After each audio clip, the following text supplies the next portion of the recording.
This news program is proudly brought to you by Smart Start Breakfast Biscuits and Now Biscuits.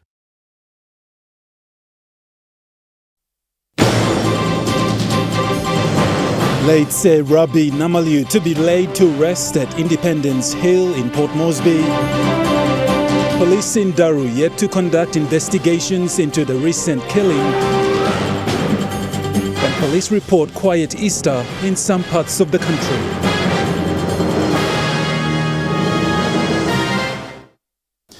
A very good evening. This is National EMTV News. I'm Godwin Eki. Thank you for joining us. Police on Daru Island in the South Flight district of Western Province are yet to conduct their investigations into the recent killing of a teenage boy on Saturday. This is because youths in Daru, relatives and friends of the deceased, have taken the laws into their own hands, which have prevented the police officers from conducting investigations. More police officers are in Daru Island monitoring the current situation on the ground. 3 days ago, after the death of the teenage boy from Ture Corner in one of the settlements in Daru, youths residing in town mobilized and rampaged public and private properties. According to Assistant Police Commissioner Peter Phillips, Commander Border, police have contained the situations and are in talks with community leaders in Daru to conduct formal investigations. It is understood that deceased was skippering the dinghy from Daru Island to Kadawa village, and in the act of doing so, collided with another dinghy, and the propellers of 60 power horse engine cut the boy's chest while underwater, and he died instantly. ACP Peter Phillips says anyone in Daru who has information about this incident must report to police. Those information so we can interview people who were on those dinghies at that time. That's where we are. My station commander in Daru is going around requesting for those who have information to come forward. So he's working on it. So far, that's where we are. And Darudan, from 8 o'clock this morning, the situation is under control. Meanwhile, Provincial Police Commander for North Flight Command, Senior Inspector Oina Afeke, says North Flight District has observed the long public holiday peacefully. Peaceful Easter weekend. Nothing of any situation that disturbs the public peace. Very peaceful. He says they are working closely with the community leaders in Daru to contain this situation. From our last update, EMTV News was advised that police were dispersed. However, they were unable to conduct investigations due to distressed community members retaliating. Jim John, National EMTV News. Late Sir Rabi Namalu will be laid to rest at the Independence Hill in Port Moresby next week, Tuesday. This was revealed by Foreign Affairs and National Events Minister Justin Tachenko in a media conference today.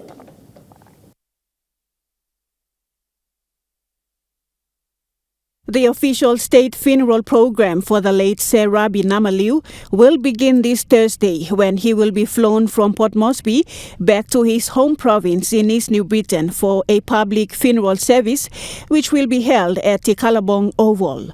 The casket will overnight at his Raluana village. On Friday, late Sir Rabi's casket will be transported to the East New Britain Provincial Assembly House and will lie in state for 2 hours for provincial leaders to pay their respects. Sir Rabi's casket will then be repatriated back to Port Moresby for the continuation of the national house cry in the nation's capital. On Sunday the 16th of April, at Sir John Guy's Indoor Stadium, we will have the National House Cry funeral service. Now, we have done this before to our previous leaders, and this is for all of the people in Port Moresby and all the relatives, friends, family, and those that want to pay their last respects to the late Sir Rabi they can do that at the Sir John Guy's Indoor Stadium. On Monday the 17th, after the house cry, we will have Sarabi lie in state at the Grand Hall of the National Parliament, where all the leaders will also pay their last respect. The final day of the state funeral will be at the Sioni Kami United Church at Baroko, where a church service, the state funeral and service will be conducted. And then from there, when the church service is over and we give our final blessing and farewell to late Sarabi Namayu, he will be laid to rest at Independence Hill. Late Sir Rabi Namaliu was PNG's fourth Prime Minister and one of the founding fathers of our nation during its formative years. He will be laid to rest next week Tuesday amidst late Sir Mekere Morota and late Sir William Skate at the Independence Hill next to Parliament House at Waigani. Lindy Suharupa, National EMTV News. Police commands in almost all parts of the country have reported a quiet Easter long weekend.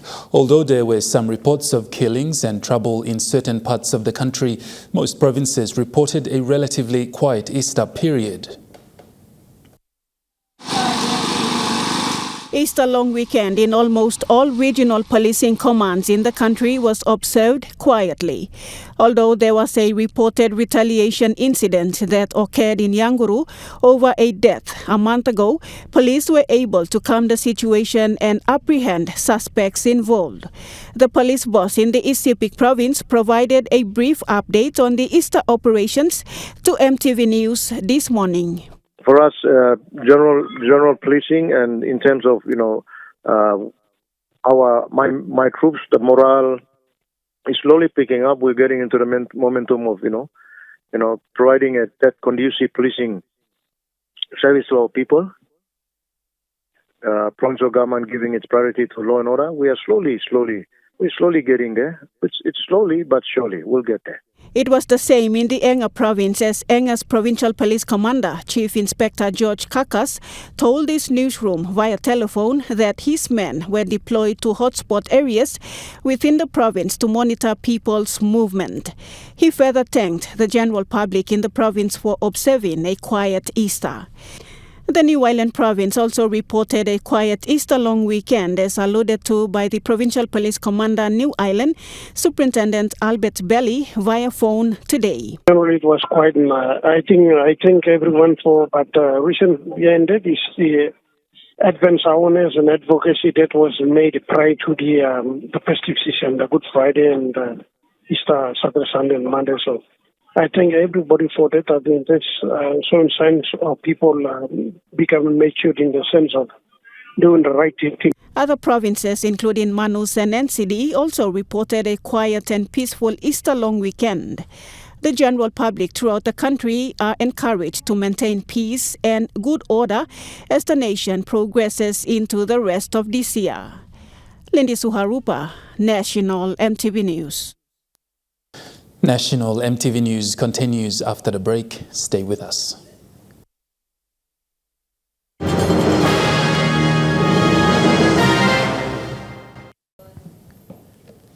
You're watching National EMTV News. The Secretary of State of the United Kingdom government will be visiting Papua New Guinea next week. This is a first-of-its-kind visit by a senior official from the UK government. This announcement was made today by Foreign Affairs Minister Justin Tachenko. Minister Tachenko told reporters that this is a high-level meet and a first of its kind for a senior official from the UK government to come to our country. Tachenko further elaborated on the agendas that will be discussed during the meet in Port Moresby. On trade, on our economy, on our diplomatic relationships, on diplomacy, for the benefit of both our countries. More so, Minister Tachenko announced that PNG will be hosting some very important world leaders this year. So this year is going to be an unprecedented year for Papua New Guinea. when it comes to our international relationships, and especially those leaders that will be visiting our country for the first time, like the Indian Prime Minister, for example. The Indonesian President has visited us during APEC, but this is an official visit that he'll be taking. And we'll be having some major announcements of some other visits coming forward in the coming weeks. This year will be an unprecedented time for Papua New Guinea as international visits will be frequent. Lindy Suharupa, National EMTV News. Wawanga Cooperative Society Limited, a small group of 905 active members from wards 21 to 24 of the Sohe district, aims to address socio-economic inequalities in its districts by providing wealth creation for its members. Under the leadership of WCSL Chairman and Director Badia Kibidi, partnering up with Pasifund, a Papua New Guinea-based financial services firm that offers a range of financial services and products to Papua New Guinea. The Wawanga Cooperative Society opened its third and fourth trade store. While many spent the Easter weekend relaxing and unwinding, a group known as the Wawanga Cooperative Society Limited from Sohe District in the Oro Province were gathered together in Port Moresby to open a third trade store located deep in the mountains behind Pacific Advantage University and past Bushwara ATS. The trade store is one of the many ventures the Cooperative Society is into. The group also has a website and have two other trade stores in Port Moresby, 6 Mile suburb, with even bigger ambitions, led by Director and Chairman Badia Kibidi. Vision number 1 is trade store. Medium-term goal, we are going to go into real estate.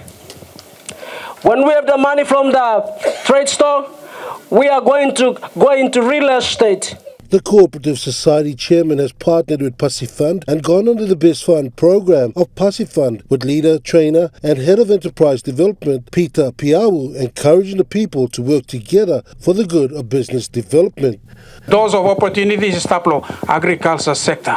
That's whereby you may look long, invest long, vanilla na cocoa na, but cooperative must export him this la.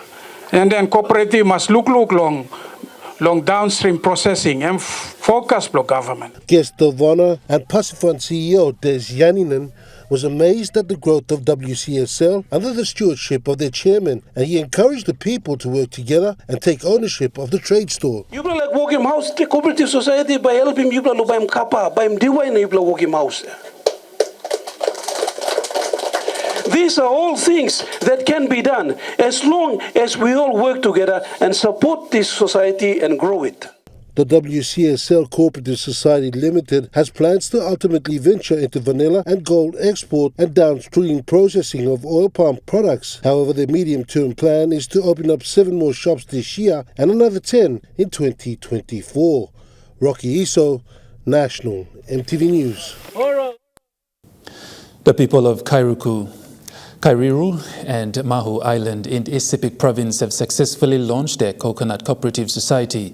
Executive members of the Sepik Coconut Cooperative Society gathered this morning at Coconut Industry Corporation office at Wharf Road in Wewak for the launching program.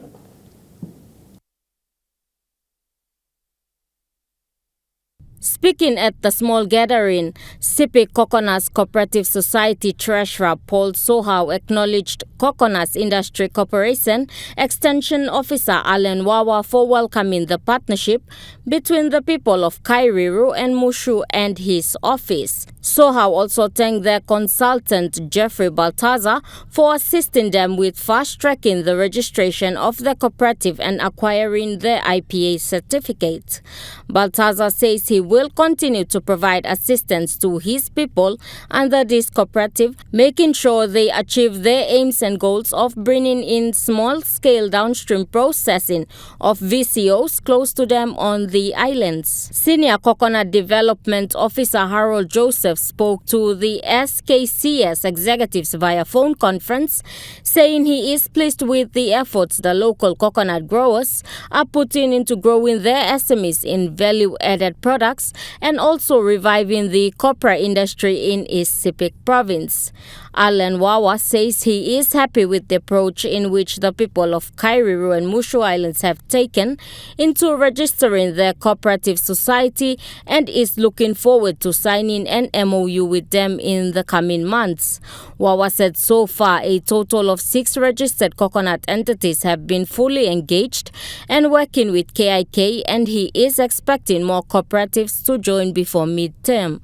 Baltazar presented the IPA certificate to Alan Wawa, who then made the official presentation to Michael Rick, who is the deputy chairman for the newly formed Sepik Coconuts Cooperative Society. Amanda Ilaitia, National MTV News. About 12 youths will be performing for the first time ever, PNG Circus Show at the Port Moresby Arts Theatre this weekend in commemoration of the World Circus Day. This program aims to change the mindset of youths to become good citizens of this country and to show other Papua New Guineans that our youths have the talent just like other countries.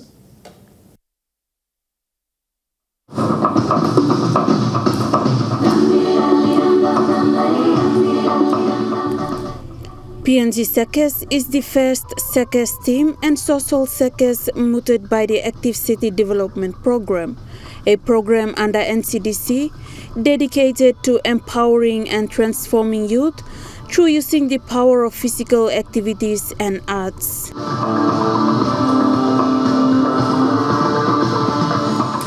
The first circus team in PNG was initiated in Port Moresby in 2018. Those 12 performers were practicing throughout the last 3 weeks and are ready to perform in this PNG Circus show. A PNG Circus artist, Nadia Evi, says this program supports youths in their journey of growth, empowerment, and a better livelihood. We want to show to our people that me playa tol PNG, we can do these things. Like we don't need me plus are looking more white line shows are making kind of something. No, we only see it on TVs and all that. But we can do it. We have that talent and we want to share it with everyone in our country. Through this program, it helps us to change our mindsets to become good citizens of our country. And by that, I mean, like, if you just see at the back of me, by looking at them, no lines around on the street, like when you just see them. The biggest challenge she faced was criticism, but she encouraged other youths not to be shy and trust yourself in whatever you do.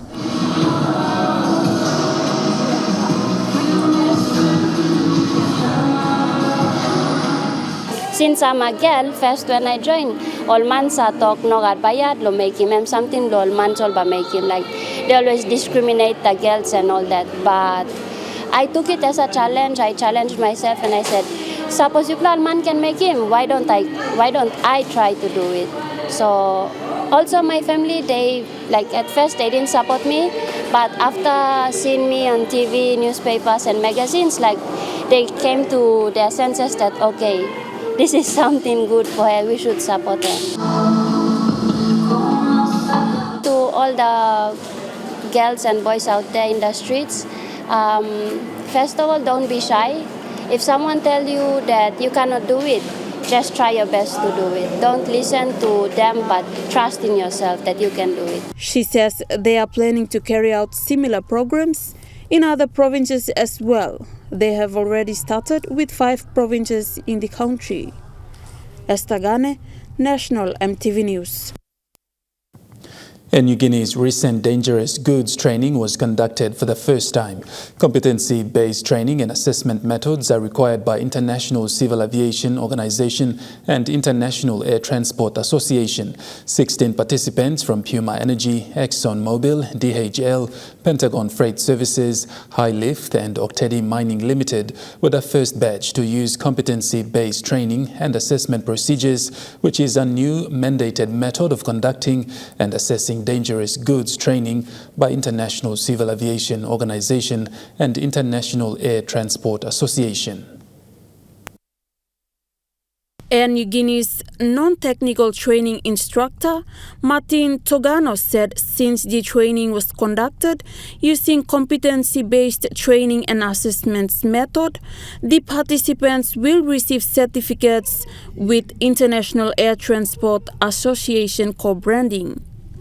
He said receiving IATA co-branding certificate means that the training is internationally recognized and adds more value to their current skills and performance at work.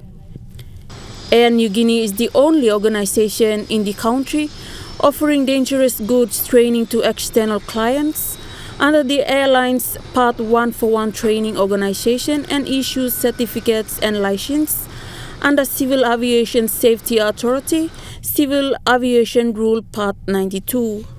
Dangerous goods are articles or substances that may endanger the health or safety of persons on board the aircraft. Dangerous goods training therefore provides the technical knowledge, skills, procedures, and processes to ensure higher safety standards to satisfy ICAO, IATA, CASA, PNG regulatory requirements.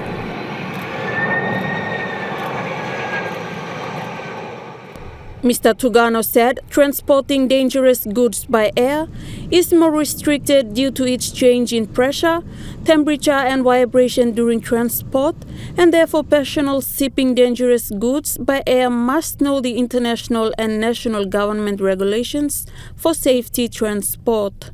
The next CBTA training, scheduled for 10th to 14th April, involving participants from Heavy Lift Aviation, Pogera Joint Venture, Manolos Aviation, and ExxonMobil.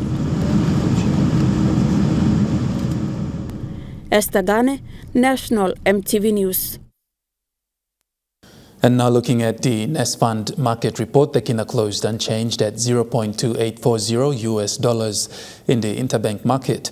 At Bank South Pacific, Yukina was buying $0.2765 US dollars, $0.4132 Australian dollars, $0.2469 euro, 36.49 Japanese yen.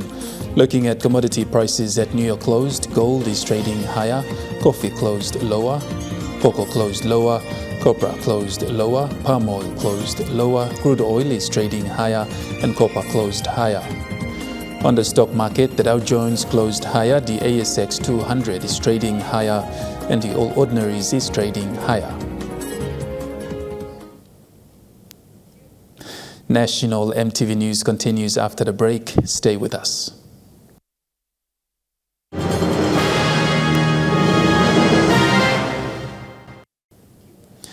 You're watching National EMTV News. Moving to overseas news now. On behalf of hundreds of women in Melbourne, Australia, a class action is underway in Victoria's Supreme Court, where the women used a mechanical contraceptive device which causes issues.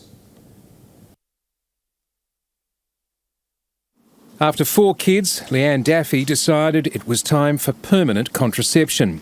She says what came next was 8 years of hell. I still get upset because it was something that didn't need to happen. Her doctor had suggested an implant called Escher, a spring-loaded metal coil designed to create scarring in the fallopian tubes and block them to prevent pregnancy. But hundreds of Australian women say it caused them chronic pain and constant bleeding. The bleeding was something that became quite debilitating. I was teaching in a Catholic high school at the time, and I ended up having to leave that job. I couldn't sustain it. We say that the device is very poorly conceived, poorly designed. It wasn't tested sufficiently enough for long-term safety. In 2017, the Therapeutic Goods Administration issued an alert for the device. Soon afterwards, the distributor recalled it. The manufacturer, Bayer, says it was taken off the market after falling sales. In 2020, it agreed to pay around $2.4 billion to settle claims in the United States. Today, it faces a new lawsuit in the Victorian Supreme Court on behalf of more than 1,000 Australian women. In Tasmania, quick-thinking staff have saved the life of a doctor who was stabbed in the emergency ward.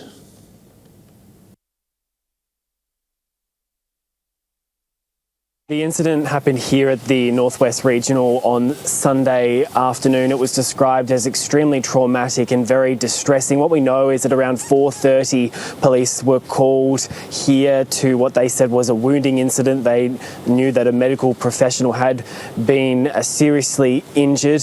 What we now know is that it was a senior doctor in the emergency department who was allegedly stabbed.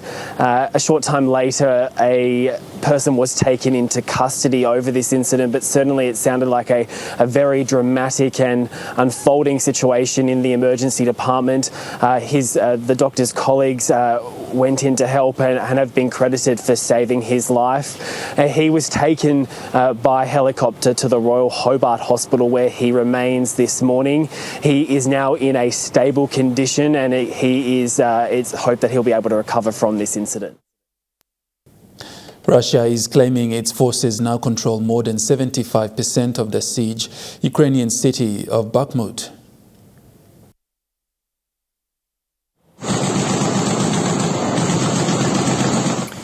It's a battle which has been raging for at least 8 months. Open fighting has been reduced to grinding trench warfare, with artillery and rocket strikes scarring the heavily mined area. Bakhmut is in Ukraine's east, in a region which Moscow wants to annex under its so-called special military operation or invasion. Russia has the city surrounded from at least 3 sides, and its forces control parts of the centre, cutting off many Ukrainian supply lines. Still, Bakhmut has become a symbol of Kiev's defiance, and a major counter-offensive is planned. Bakhmut. Today we have something to thank our soldiers who are fighting in the Bakhmut direction. They fight steadily and effectively. I thank each and everyone who is doing everything to increase the losses of the enemy there. From the air, you can see Bakhmut has been left in ruins. From a pre-war population of about 75,000, more than 90% of residents have fled or been forced into underground shelters. Tens of thousands of people have been killed, with heavy casualties on both sides. US President Joe Biden says he plans to run again for president next year, but is not ready to make an official announcement. He made the comments in an interview with the NBC network just before the White House Easter egg roll event. 80-year-old Mr. Biden and Vice President Kamala Harris have said they will run again together. At least 4 people have been killed in yet another shooting in the US. Several more people were injured, including 2 police officers. The suspected shooter was shot dead at the scene after trading fire with police. An investigation is underway. There is no active threat. We believe this is a lone gunman involved in this that did have a connection to the bank. We're trying to establish what that connection was to the business, but it appears he was a previous employee. You're watching National EMTV News. Trukai Sports is next. Stay with us.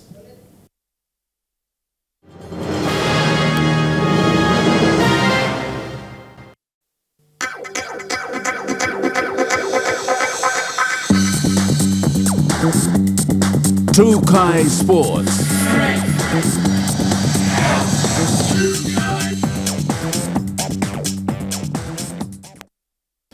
Welcome to Trukai Sports.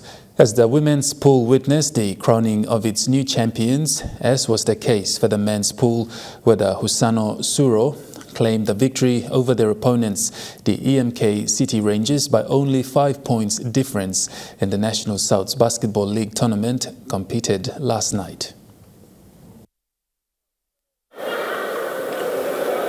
In what can be best described as a rematch of the knockouts playoff witnessed on Sunday, the National South Basketball League tournament witnessed the Husano Saras go head-to-head with the EMK City Rangers at the Tauranga Aquatic and Indoor Centre. The game unveiled in favor of the Husano side as they dominated the match at the start through to the final siren, placing up an impressive 50-pointer over the City Rangers side, who fell short by 5 points.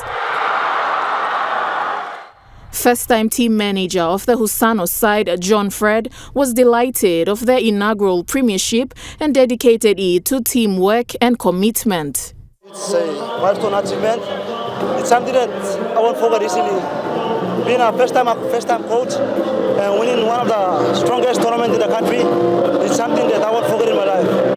Meanwhile, during the presentation last night, the Husano Sura walked away with 25,000 kina check prize, followed by 15,000 kina for the second runners-up, the EMK City Rangers, and 10,000 kina for the third runner-up. Lisa Puni, Chukai Sports.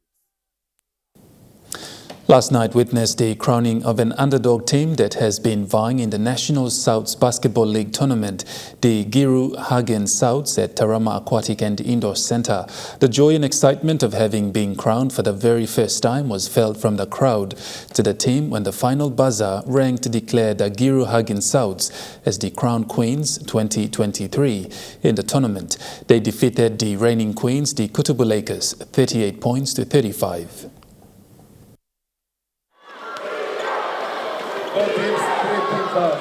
After having vied in the National Souths Basketball League Championships for 6 consecutive seasons, the Giru Hagen Souths finally claimed their first premiership last night after an intense contest with the defending premiers, the Kutubu Lakers.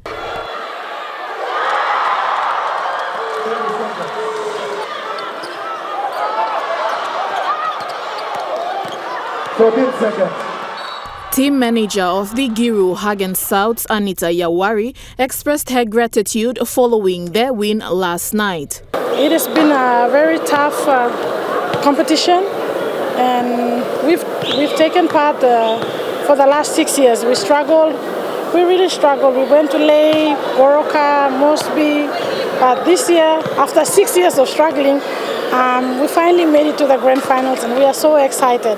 Manager Yawari went on to add that this year's tournament flowed smoothly as opposed to previous seasons, and she congratulated the Board of Management of the National Souths Basketball League tournament for hosting the games successfully. And also to the NSBL tournament, apart from the other tournaments that we've been for the last 6 years. It was rough. They stopped the game in the middle and they did so many things, but this year was the best year and the best basketball tournament, and officials did a very good job.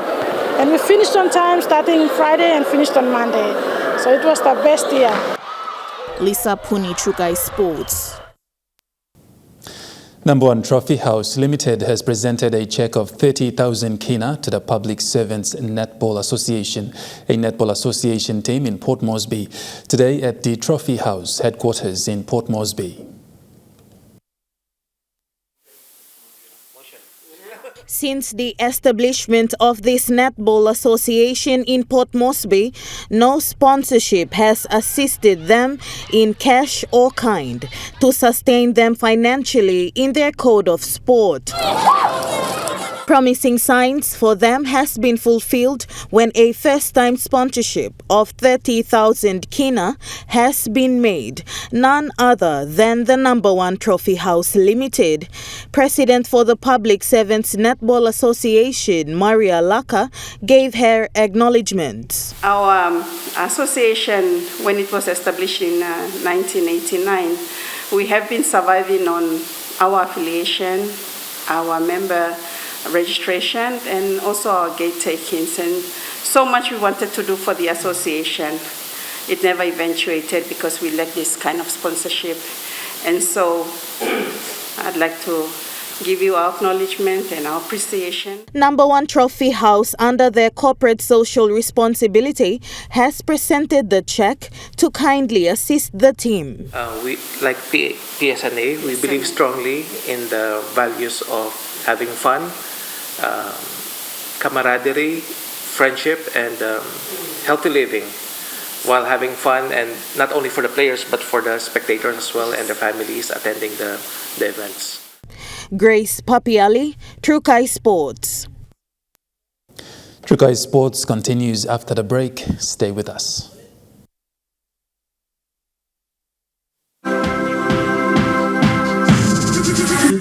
Trukai Sports. You're watching Trukai Sports. Moving to overseas sports. In NRL, Mitchell Moses has rubbed salt into West Tigers' wounds by guiding Parramatta to a 28-22 points win. The Tigers fought back to cut a 16-point deficit to 2 in the second half, but amid the effort, 5'8" Adam Doueihi appeared to re-injure that knee that he's twice had reconstructed, contesting a high ball late in the game. In his first meeting with the Tigers since declining their massive offer, Moses came up with an equal career-high 4 try assists to show his former club exactly what they'd missed out on. Things don't get much easier for the Tigers either. They face Manly and Penrith after they enjoy a bye this weekend. In AFL, Adelaide Football Club player Isaac Rankin has expressed disappointment over a racist remark sent to him on social media. Isaac Rankin posted a screenshot of the message that he received on Instagram to his own social media, and along with the message that he received, he wrote that it is disappointing to still be putting up with this kind of abuse and asked the question, when is this all going to end? And that's no doubt been the question on many people's mind, and has been so for quite some time.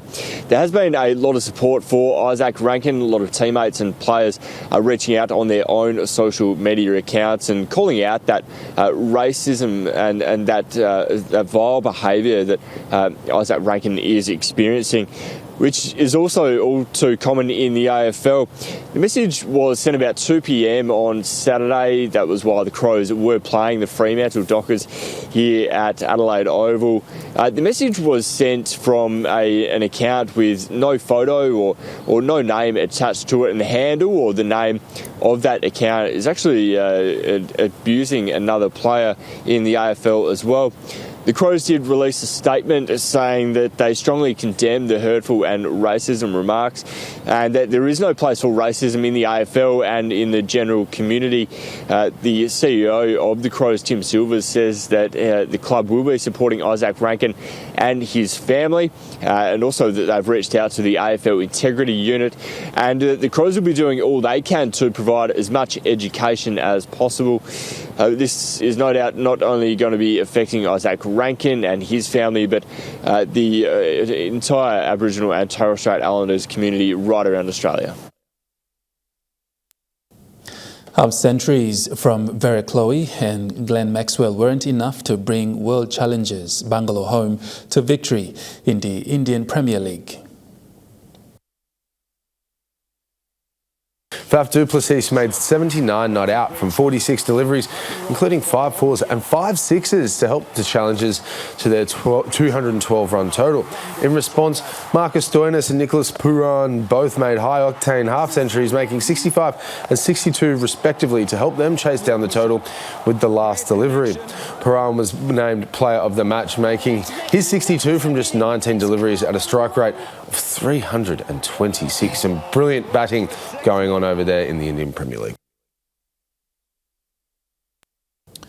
Victorian teenager Ryan Tarrant has won the 141st edition of the Men's Stairwell Gift.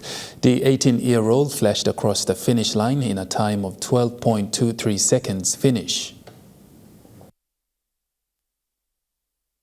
Oh, there was definitely a lot of nerves. I was like, wow, this is very close. I wasn't too sure, but when they announced it, I was like, wow, this is just amazing. Well, it's only starting to sink in now, like the significance of this achievement, like with all the history behind it and whatnot. So, yeah, it's definitely sunk in now. At the time of when I won it, it's definitely challenging with all the uni and whatnot. But I make it work with Adam Larkham, and we train at the Melbourne Centre for Athletic Performance, and I tell you what, it's one of the best in the country from what I've experienced.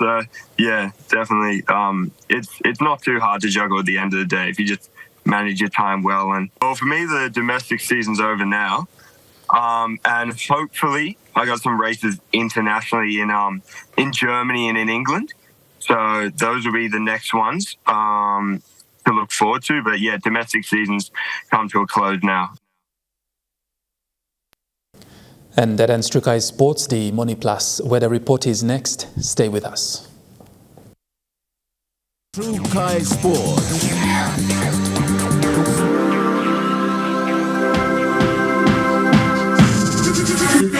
Trukai Sports. This weather update is proudly brought to you by Money Plus, with you always.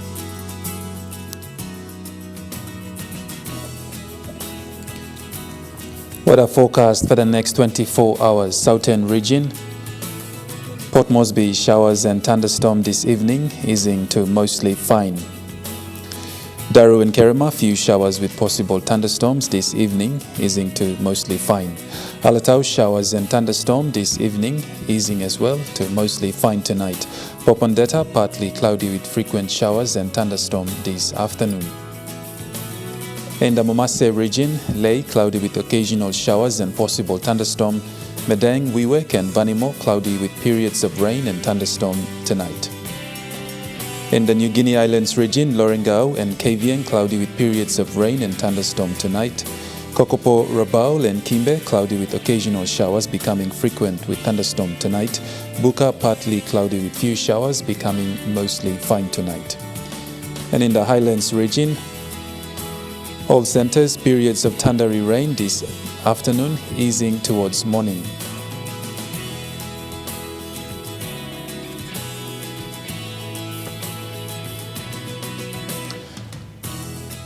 Waters of Southern PNG Indonesian border to Daru to Kiwai Island to Kerema to Port Moresby to Hood Point, seas 0.5 to 1 meter. Waters east of Hood Point to Samarai Island to eastern and western Milne Bay Islands to Cape Vogel, seas 0.5 to 1.3 meters. Waters of Cape Vogel to Ewan Gulf to Finschhafen, seas 0.5 to 1 meter. Waters of Finschhafen through Vitiers Dampier Straits to Siasi and Long Islands to Medang, seas 0.5 to 1.5 meters. Waters north of Medang to Wewak to Vanimo and northern PNG Indonesian border, seas 0.5 to 1.3 meters. Waters of Manus and its western group of islands, seas 0.5 to 1.5 meters. Waters of New Ireland and New Britain, seas 0.5 to 1.5 meters. Waters of Bougainville, seas 0.5 to 1.5 meters.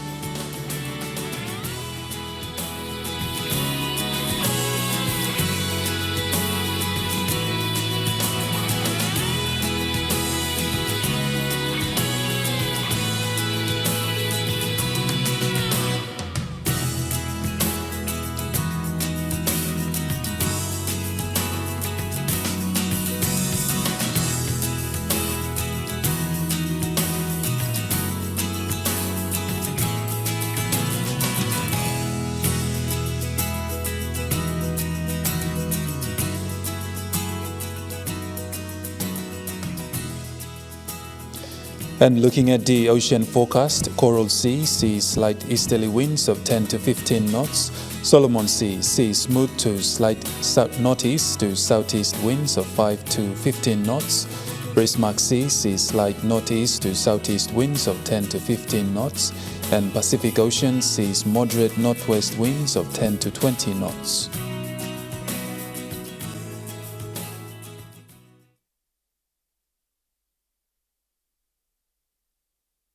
The weather update was proudly brought to you by Money Plus, with you always.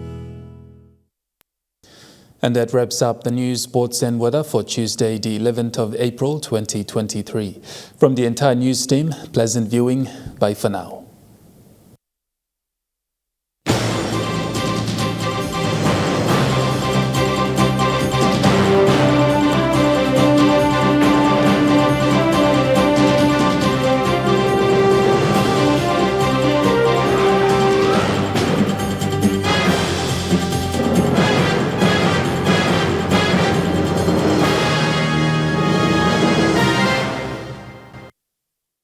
This news program was proudly brought to you by Smart Start Breakfast Biscuits and Gold Nuggets.